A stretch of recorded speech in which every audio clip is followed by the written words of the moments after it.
Welcome, everybody, to the Western Youth Soccer Referee Forum for October 9th. I'm Jeff Daniels, Director of Referees for the league, and appreciate you being here. It'll be our last referee forum of this season.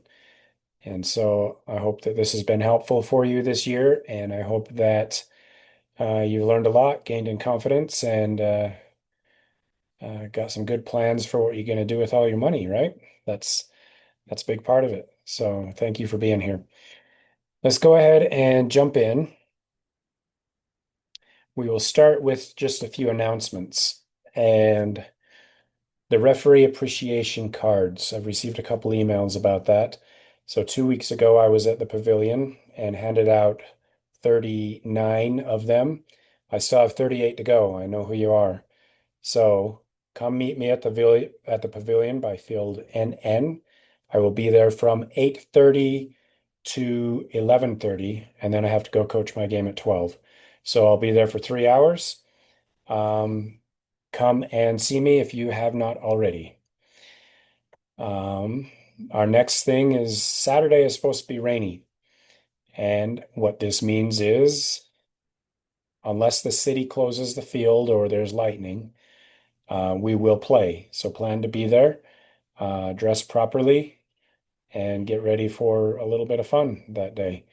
Hopefully it's not too bad. Hopefully the fields don't get soaked. It is the last day that we can possibly play games because the city closes the field after this week. So I don't even think there can be makeup games. So hopefully we can get these in, make them work, and have it be great. Um, Last thing, there's still 6 open positions as of 4:30, and then I checked just a little bit before this meeting started today, and these are what I need. I need some ARs. And I need one CR for a high school game. This is actually my game at 12, and then one AR for that one as well. So if you have availability, I encourage you to go out and look. Otherwise, starting tomorrow afternoon, I'll go hunting and we'll see if we can't um, get these positions filled. Any questions on the announcements?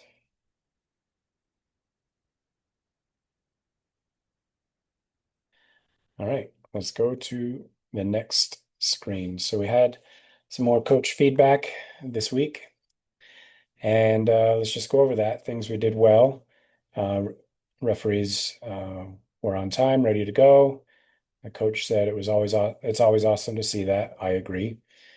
And then when players go down, this is one thing we've talked about. When players go down, you make sure that they're okay. You know, if that includes blowing the play dead, then do it. There was one thing I saw this week where a player took a ball straight to the face, but didn't blow the whistle dead immediately because the play was still going on.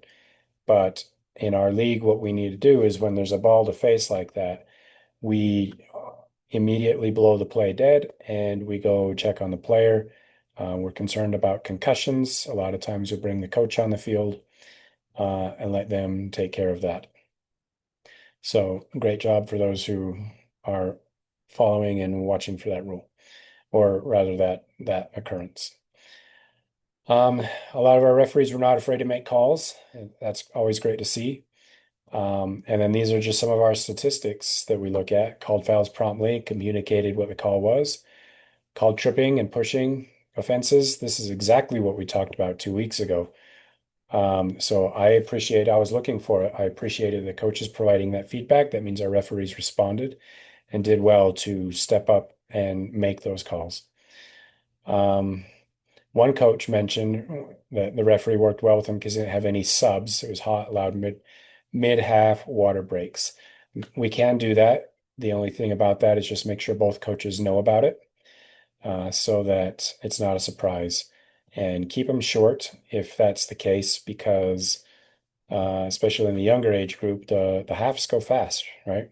So it's great to do that when needed. Just make sure both coaches know about it. And then here, just the coaching to the kids. We've talked about this all year long. Coaching on the field, that's great. Made good calls, used his line judge as well. This is something we've talked about as well, is if you're center ref, and there's been questions in the past couple of weeks, how do you do that when you have your line judges, your ARs?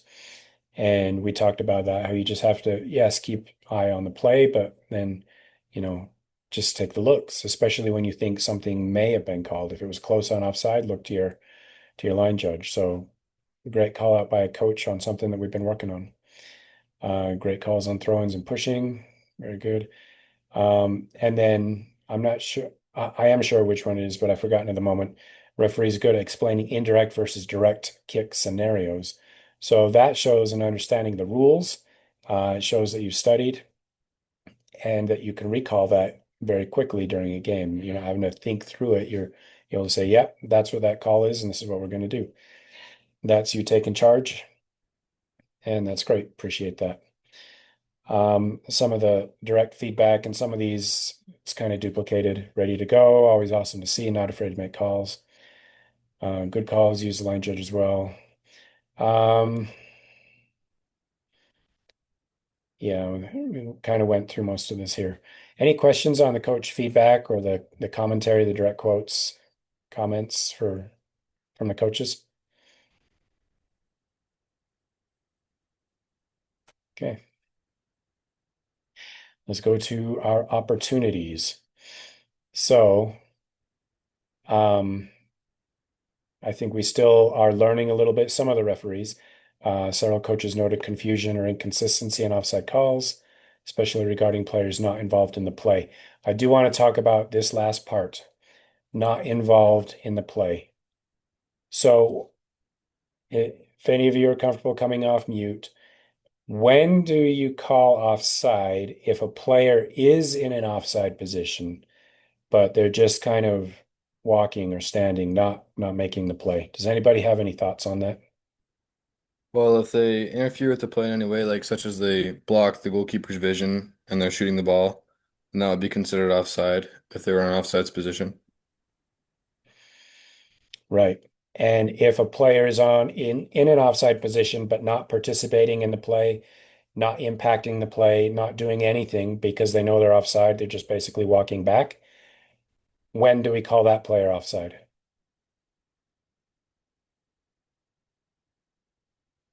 It's kind of a trick question.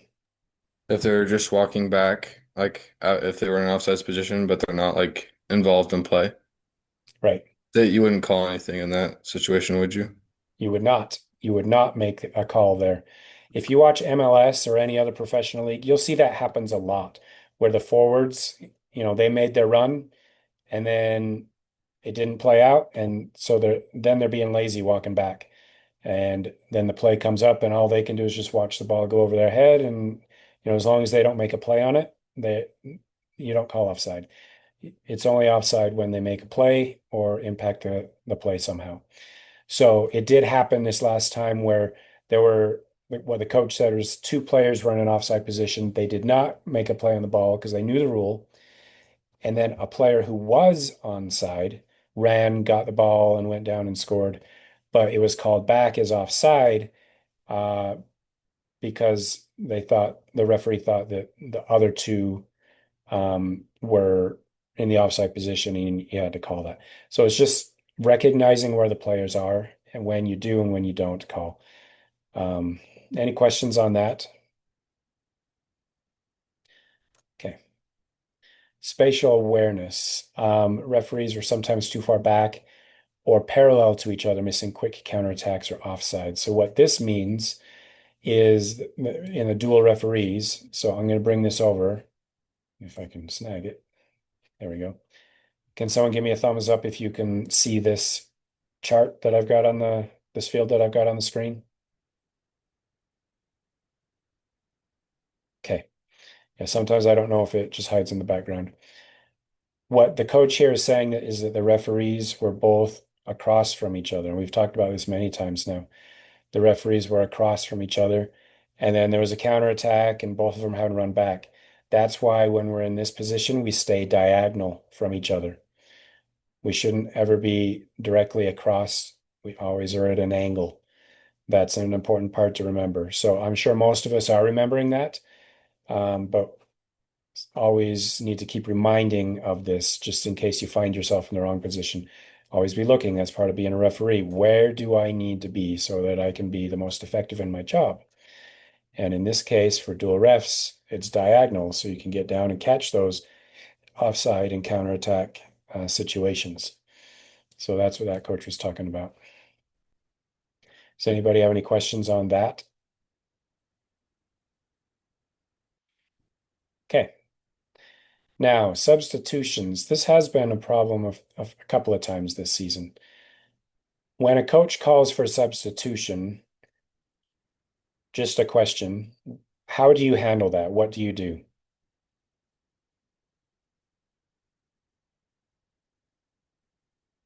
Any of you can answer.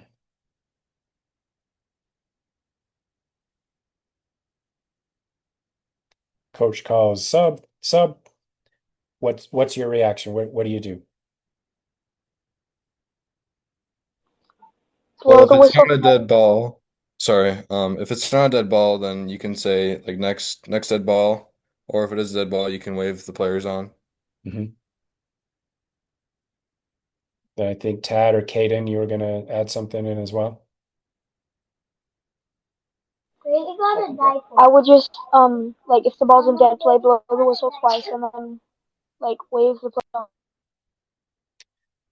Yeah, that's one thing I always do when I ref is when they call for substitution, especially in this league, because kids are ready to go and not always paying attention, and subs happen a lot. I blow the whistle just to make sure everybody knows that we've stopped, even though it's already a dead ball. That's technically we don't have to, but I always blow the whistle to say stop, stop, stop. We're not playing for a minute. Because I've seen it even all the way up to high school level where we're making a substitution and a player who has a throw in or something doesn't realize what's going on and just goes and then the play's gone. And what happened in this game is there was a substitution going on. The other team played, and uh, what the coach said was that the team with the nine scored against the four. His team was only had the four because they were subbing players out. And then the referee did not call that back, as a substitution. So what I like to do is blow the whistle, make sure everybody knows, and then we do the substitution, and then you blow the whistle when it's time to go again. In other leagues, other games where substitutions happen far less, then it's a bigger deal when a sub is happening, right? Because you wait for them to come off and then go on. But here it's like every couple of minutes, it seems there's a substitution. So that's why I use the whistle. Probably just a good best practice there. This next one, a referees allowed extra player without clear communication or rule enforcement. We do have this. I actually did go back and read the rule. I did not see it there, although we've always kind of done this. If a team is up by multiple goals, then the team that's down can add on another player. But what I would say here before we do that is just make sure that both coaches know. Because there are parents, there are coaches that look, oh, it's 10 versus 9 right now, and that's not fair. Um, but as long as you communicate that to the coaches, say, look, your team is up by 4 goals, the other team is going to be able to bring another player on. That's how that will make everything clear and properly enforced in the game. Any questions on that strange rule? Okay. Next one is the one that will always be there till the end of time, I think, but blow the whistle loud enough and signal clearly when the ball goes out. I think those that I see on the call here today do a really great job at this. For those watching on the YouTube video, this will be something we need to continue to work on as well. Just blow the whistle loud enough and make big signals. Got to remember this one. Referees hesitated to address rule violations by coaches or parents. Ah, that's right. So we do not allow coaches or parents to stand behind the net to coach the goalkeeper. And as I go around the field, I um, and I find people doing that, I will ask them to go and leave, and they understand usually. But you as a referee, when you see that, you should blow the play dead, go over and tell the coach, no one should be behind the net coaching. You can stand over at the corner. Please, please go over there. Um, in this case, the coach who complained about it was following the rule, but the other coach was not. This is also something that I need to address with the director of coaching, so he can help the coaches continue to remember these rules, which they should already know. But it seems every year there's just a few that either don't care or um, never realize that that actually applies. So we as referees do need to enforce that. Any questions on that one or on any of these?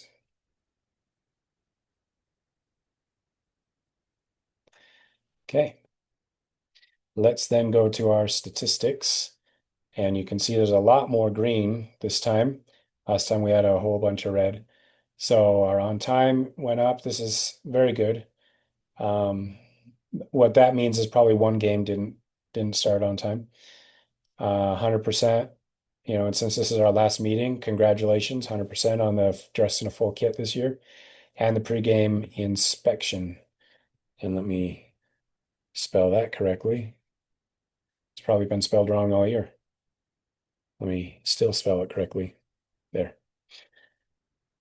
Okay, pre-coach or pre-game coach introduction went up 4 points, so 88.4. Halftime introduction, we're back over 60%. Great job. If I get some statistics back from the last week, I'll double check. We wanted to get this over between 65 to 70%, so let's continue on this last week to push for that. Start of the game on time, we improved up to 94.2 and ended the game. We must be doing it the same, so the same for the last 2 weeks. And then called fouls timely, that did go up a little bit. So that's good. Would love to see that over 90%. A play out line, we finally had one where a coach said that that wasn't enforced, and that dropped it down to 94.1%. Really good job all year long. Let's just keep that in mind if you're doing center ref for the U9 or U10 for our final week. Whistle loud enough did go up. I think coaches will complain about this every week, but overall, the coaches feel that we're doing very well. And let's continue to prove them right. Calls seen from the sideline, up around 84% as well. This is great. It's been down in the 70s. And in past seasons, this has also usually been in the 70s. So a lot better job this year. Obviously, still some room for improvement. So let's keep pushing for that. Close enough to the play. 82.6. I would like to see this a little bit more. And I wonder if some of the problem is on the larger fields and with the quick switches. Yes, if you're center ref, you got to run. That's part of the deal. But this is the highest bit that it's been all season long. So good job there on all of us working to get that up. And then coaching provided on the field. Like we talked about last week, I don't know that all of the coaches are always aware of the coaching that you guys are doing on the field, because maybe it's on clearly the other side of the field, or they can't hear you when you're out on the field, and that's perfectly understandable. So the fact that we got 72.5 from our responses so far, I'm calling that a win as well. And let's continue to push for that. So great job on our statistics for this last week over week. Okay, any final questions from the meeting today? Or anything you've observed while refereeing, any strange situations you might need some help with?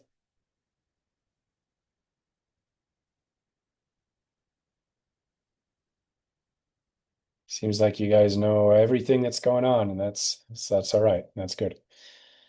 Okay, as you know, you can always email me or text me or call me, and with questions or problems or concerns, or maybe something happened that's just way cool and you wanted to tell me about it. That's cool as well.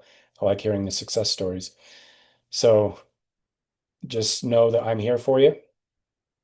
And if you do have anything, just reach out. Okay, final call. Any questions? I don't see anything in the chat. I don't hear any voices. So we'll go ahead and end this for this week and for this season. We'll see you on Saturday. If you haven't gotten your ref appreciation card, come and see me.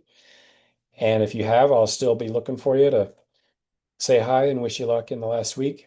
And have a great weekend. Have a great night tonight. And we'll see you Saturday. Thanks, everybody.